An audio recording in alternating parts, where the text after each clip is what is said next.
Chapter 5. Old Sela the Vixen muttered her charms and spells in a sing-song voice. Sometimes she did a hopping little dance around the sickbed. Cluny was not fooled. He watched as the fox sprinkled magic herbs on the pillow, reciting another strange spell as she did so. The old fraud, Cluny thought. All that mumbo-jumbo and magic nonsense. Why does she need it when she knows that she's a perfectly good doctor? Sela had placed herb poultices and healing salves on all the warlord's wounds. After bandaging them neatly, she had administered a potion that would deaden the pain and induce sleep. Cluny was satisfied. He had been treated by healers many times before. Sela was the best. All the added muttering, dancing, and trickery was done merely to enhance her reputation, to pull the wool over the eyes of stupid, ignorant creatures. She may be a fox, but she'll never outfox me, Cluny thought to himself. Sela had assured him that with 3 weeks' rest, combined with her healing skills, he would be fighting fit once more. 3 weeks!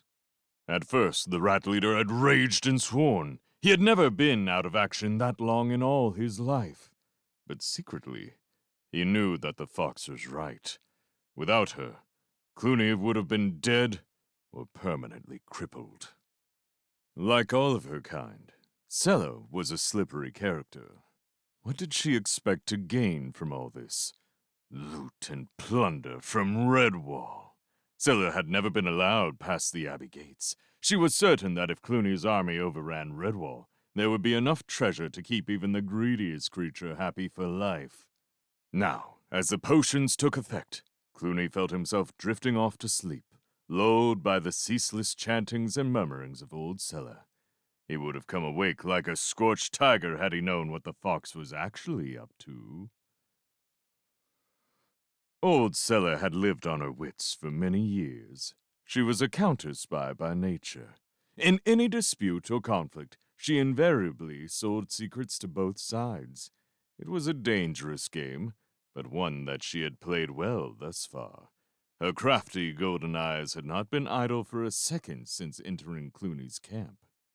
Sela knew exactly how many rats, weasels, stoats, and ferrets were able-bodied enough for combat. Also, she had seen the working party gnawing industriously at the base of a tall poplar.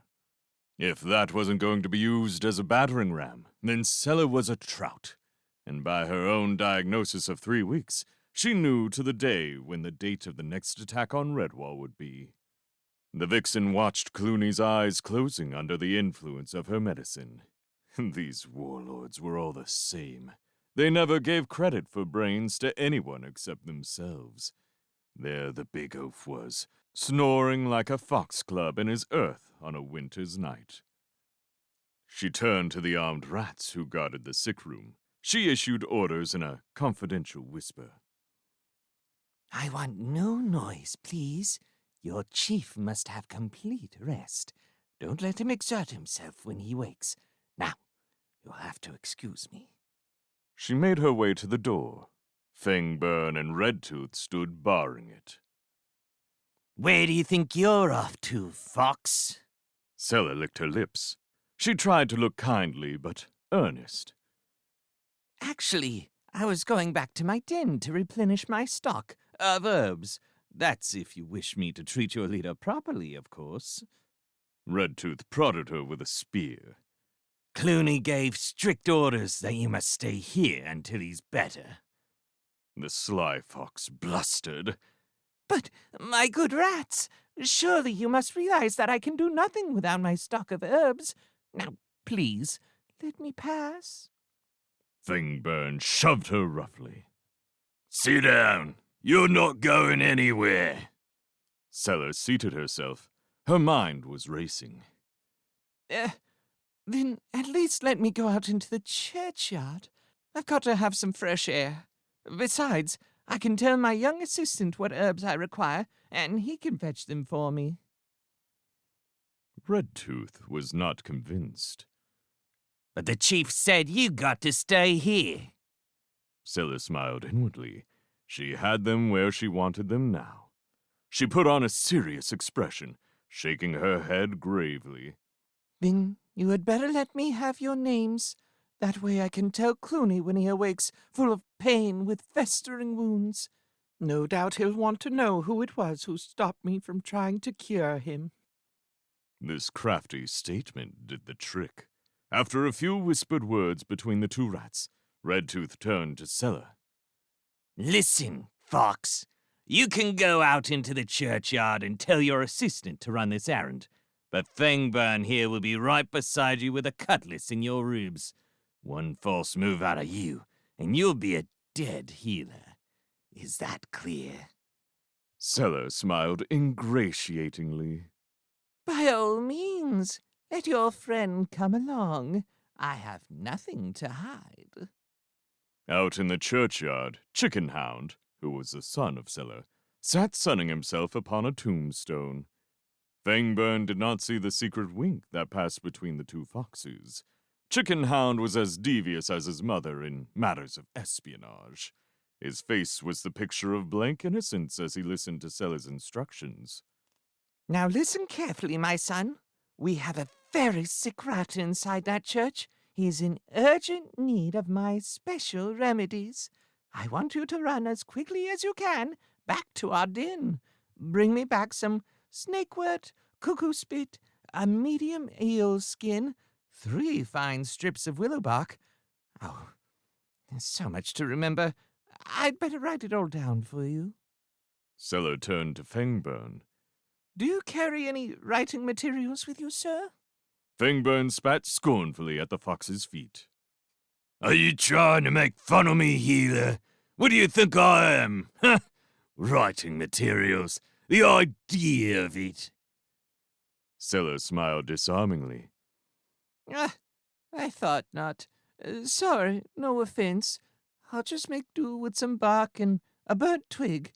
Where could I obtain such things, please? Fangburn pointed sullenly with his cutlass. Over there by the cooking fire. Be quick about it. A few minutes later, Sela had presented Chickenhound with a scroll of bark that she had written upon. There, that should do it. Now, hurry along, my son. Don't stop for anything on the way. Isn't that right, Captain? Fangburn puffed out his chest, proud that the fox knew his rank. He pointed a claw at Chickenhound. You listen to what your mother tells you, young fella. Get back here with the stuff on that list as soon as possible. Be off with you now. The young fox took off like a rocket. Fangburn leaned on his cutlass. That's the way to deal with them young'uns. Sela looked at him admiringly. Indeed it is, sir. He never goes that fast for me. It's obvious that you've got an air of command about you. Fangburn colored slightly. This vixen wasn't such a bad creature after all. He gestured modestly to the church with his cutlass. I think it's time we went back inside. Orders, you know. Oh, quite. Can't have you getting in trouble, can we? Said Sela in her most flattering tone. As soon as he was out of sight of Cluny's stronghold, Chickenhound slowed to a leisurely walk. He unfastened the bark scroll and read his mother's message. To the Abbot of Redwall Abbey. I know exactly when, where, and how the hordes of Cluny will attack your abbey. What price will you give me for this important information? Sela the Vixen. Chickenhound sniggered noisily. He knew precisely what his mother required him to do. He recalled Sela's favorite saying. I've sold hens their own eggs back and stolen the whiskers from farmyard dogs. The young fox ambled along the dusty road to Redwall, the hedgerows echoing with the sound of his sly chuckles.